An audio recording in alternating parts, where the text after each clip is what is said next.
От наводнений, накрывших Крым этим летом, больше всех пострадал Ялтинский микрорайон Ай-Василь. На дома местных жителей сошел селевой поток. Несколько дней люди откачивали воду из своих домов, разбирали груды камней, накрывшие дома и дворы. У нас 1,5 метра дома вода. У нас все пропало в доме. Bütün şeylerimiz, sağıt sabalar hepsi ana kuşkada duruyor. Taş dibindeler hepsi şeyimiz. Мы еле себя спасли через окно. Вытащили 8 adam. Дедушку вытащили 8 adam, 4 tanesi uyandı. 4 tanesi bir yaptı. Karaska kravatlarla.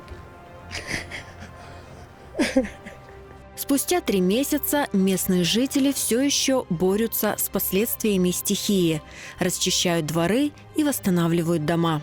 Частично выкопали, частично забросили, кинули все силы на город, русло чистить. Кажется, вернуться потом. Как русло почистят, после города сказали вернуться. Я не знаю, правда это нет, но надеемся. Потому что еще до конца вот 70% раскопали, а так все закопано, видите. Вот. Машины ездят по огороду еще. Mına. Evlerimizin için diştirdik. Garajın için diştirdik. Volontörler diştirdi. MÇS yaptı. Sorun yok. Bir şeyimiz, zaborlarımız da yok. Bir şeyimiz yok.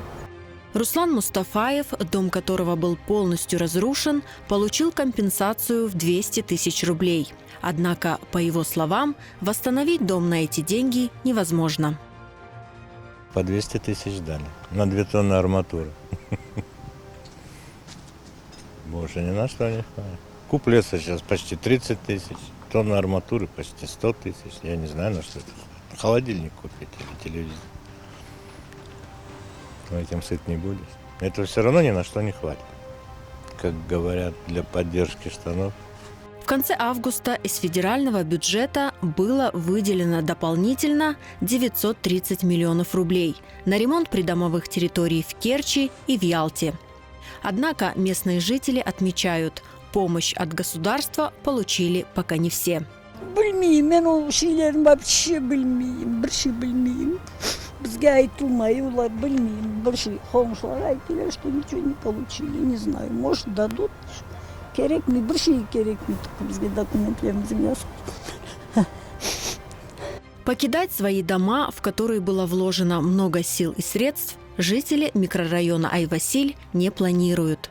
Однако процесс восстановления жилищ требует огромных ресурсов, которых, к сожалению, нет.